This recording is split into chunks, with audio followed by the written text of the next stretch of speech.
Okay, Assalamualaikum students. So this is the continuation of the last week's lecture. So last week lecture, if you still remember, we covered about subspaces, right? So this is going to be the continuation of that. Okay, so in this lecture, we're going to go through spanning sets and linear independence.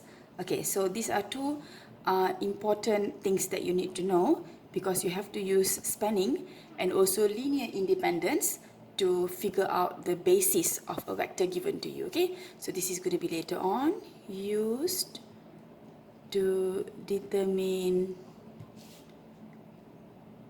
the basis. Alright, so let's first of all have a look at what is this linear independence. Okay, so there are two types.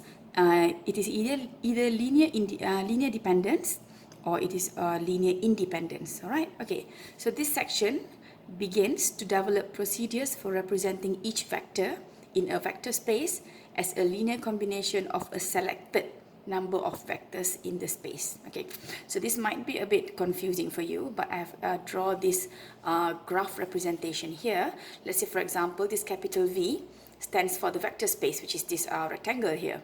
All right, so inside this vector space, we have a lot of vectors. We have V1, V2, V3, V4, and so on. Okay, all right, so about this vector space here, let us do some revision. How do you know if a space or a set given to you is a vector space? So this one here, you basically have to check the 10 properties.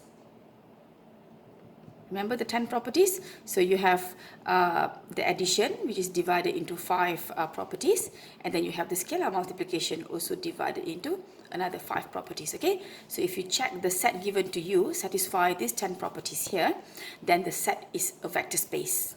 Alright, okay, so for example, now we have this vector space here, and inside the vector space we have all these v1, v2, v3, v4, and so on.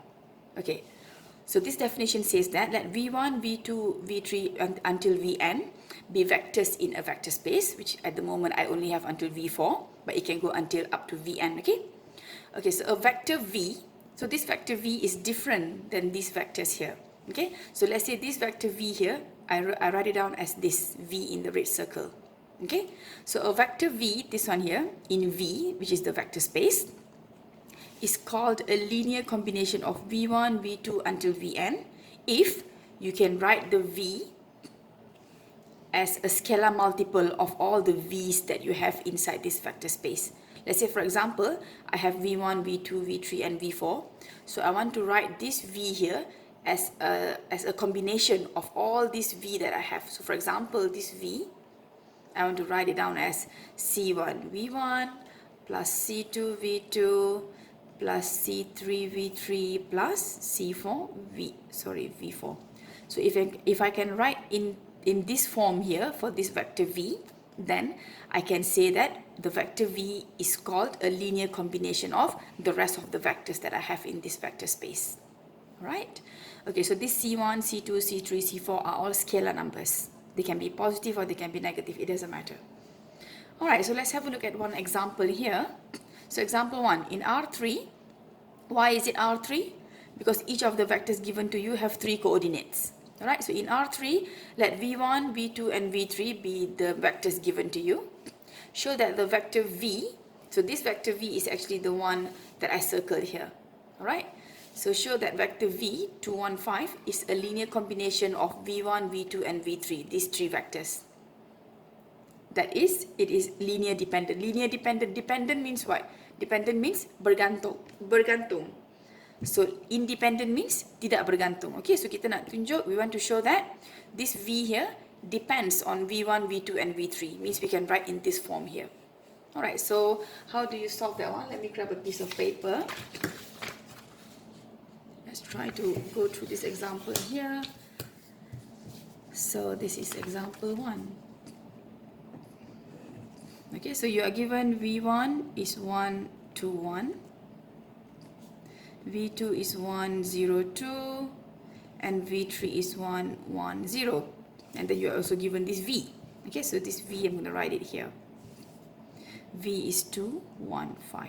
Okay, so we want to see if we can write down this vector v here as a combination of this v1, v2, v3 with a multiplication of a scalar c1, c2, c3. Okay, all right, so let's do this one here. So we're going to use this form. All right, so we have V equals to C1 V1 plus C2 V2 plus C3 V3. Okay, so now what is V? V is given by 215 equals to, so we have C1, what is V1? V1 is given as 1, 2, 1 plus C2, and then V2 is given by 1, 0, 2 plus C3 is given by 1, 1, 0. Alright, so what I'm going to do is, I'm going to simplify the right hand side here. So from the right hand side, I'm going to have C1, 2C1, and again C1. Plus with, I'm going to get C2, 0, because 0 multiplied with C2 is a 0. And then I get 2C2 plus, and the last one is C3, C3, and then 0. Alright, so what I'm going to do is, I'm going to add all these first coordinates, second coordinates to the second coordinates, and the third one to all the third coordinates, okay? So if I simplify the right hand side, I'm going to have the first coordinate will be given by C1 plus C2 plus C3. Sorry, plus C3, comma. And then second coordinate, 2C1 plus 0 is a 0, and then C3. And then the third coordinate is given by C1 plus 2C2. Okay, so now I have 3 coordinates on the left hand side. I have 3 coordinates on the right hand side. So since they are equal, it means that the first coordinate is equal to the first coordinate on the right hand side. So from here, the first equation I'm going to get is C1 plus C2 plus C3 is equals to 2. Okay, the second coordinate gives me 2C1 plus C3 is equals to 1. And the third coordinate gives me C1 plus 2C2 is equals to 5. Okay, so now this is a system of linear equation. So how many types of method do you know to solve system of linear equations? Okay, this one here is system of linear equations.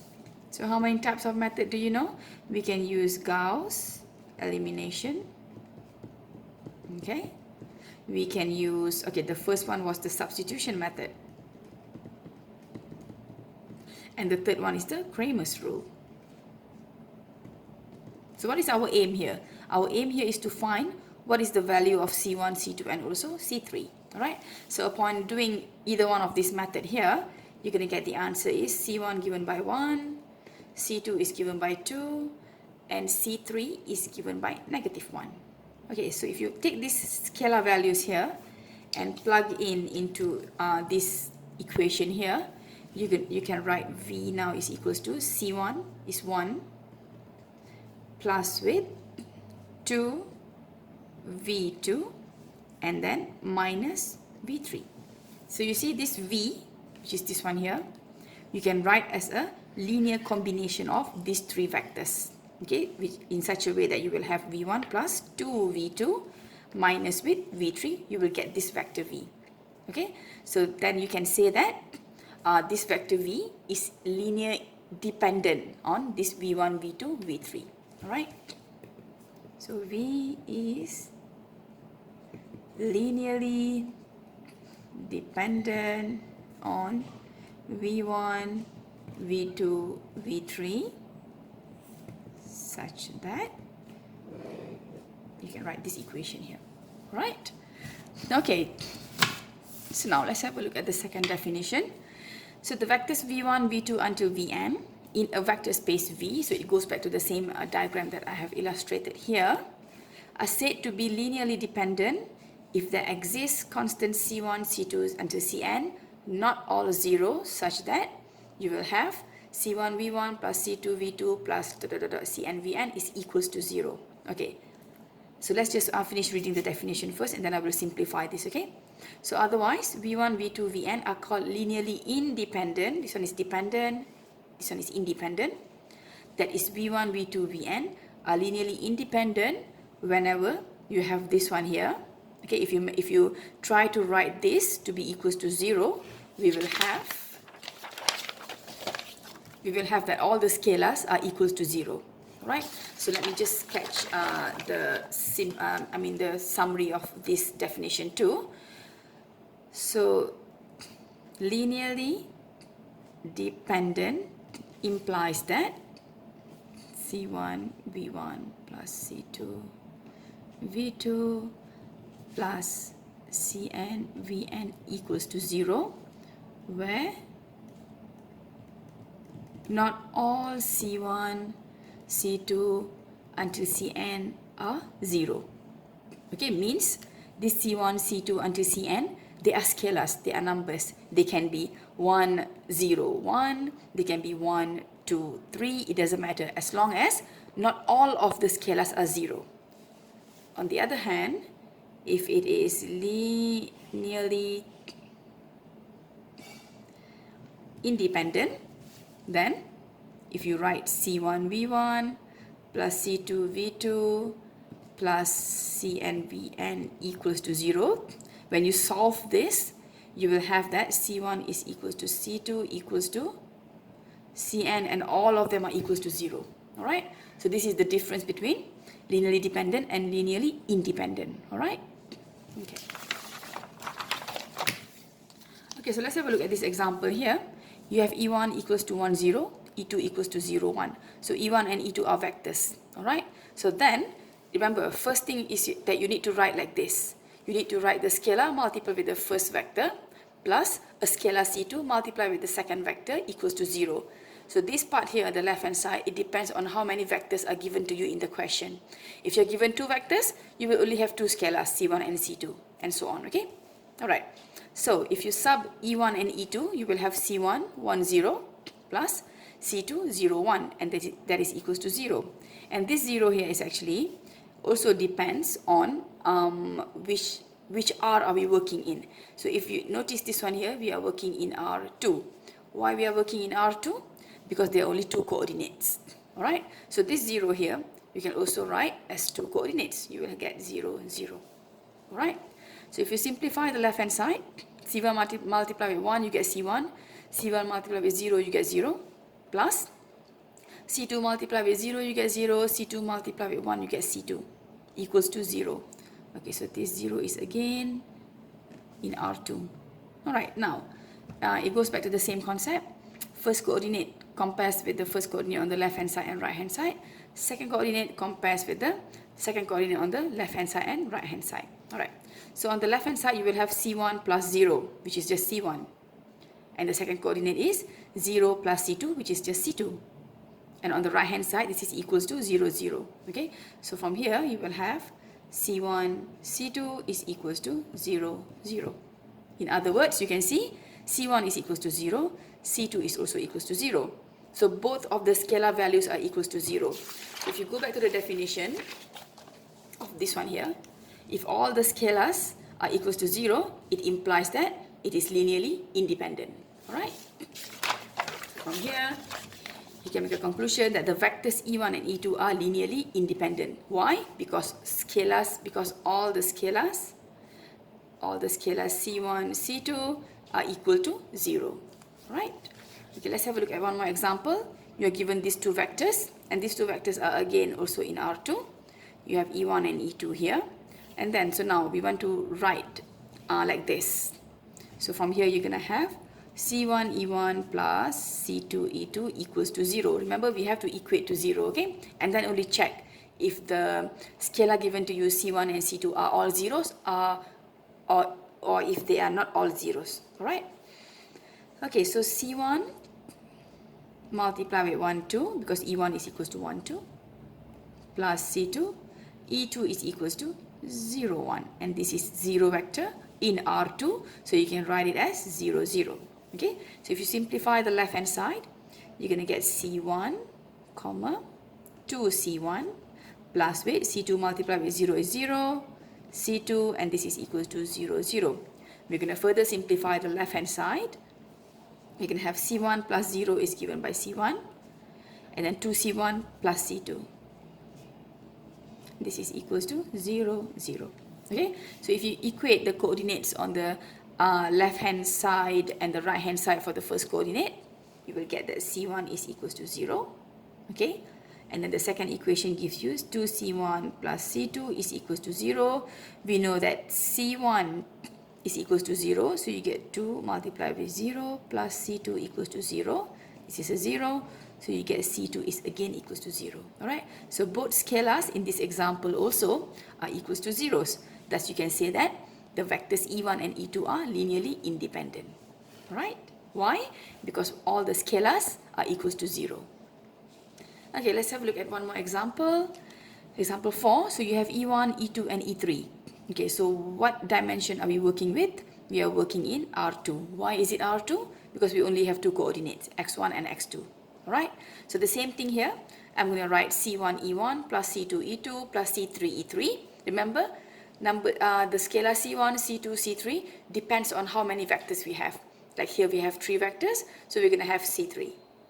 Okay, and this is equals to 0. So this 0 is in R2, which means that you can write it as 0, 0. Alright, so the same thing here. If you multiply C1 with E1, vector E1, you will get C1 to C1. The second part is going to give you 0, C2. Third part is going to give you C3, C3. Alright, equals to 0. So this is the 0 vector in R2. Alright, so first coordinate C1 plus 0 plus C3 will give you this first coordinate. And second coordinate is going to be 2C1 plus C2 plus C3. And this is equals to 0.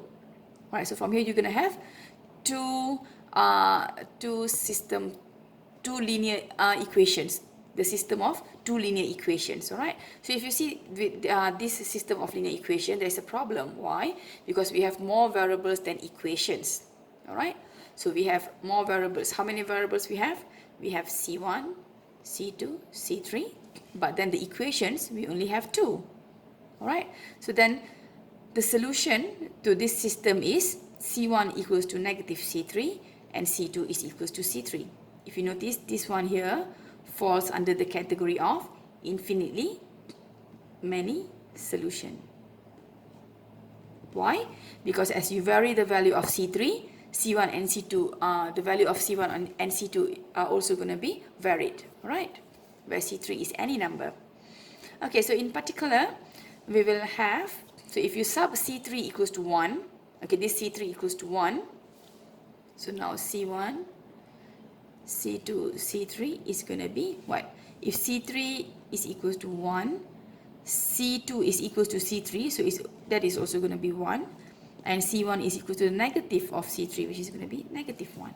Okay, so from there, if you sub C3 equals to 1, you're going to get this linearly dependent vectors. Okay, negative E1 plus E2 plus E3 equals to 0. Okay, so as you vary the value of C3, you're going to get different linearly dependent vectors here. All right. So thus E1, E2 and E3 are linearly dependent. Because why? Because scalars are not all zeros. In fact, in this one here, we have C3 equals to 1, 1, negative 1. We can also have 2, 2, negative 2, 3, 3, negative 3, and so on. Okay, so none of these are all zeros. Okay, so testing for linear independence and linear dependence. All right. So let S be a set of vectors in vector space V. So let me just sketch this one here. So let's say you have this is vector space V. Vector space, right? And then you have S, a set of vectors. Let's say S is a set of vectors. This is S.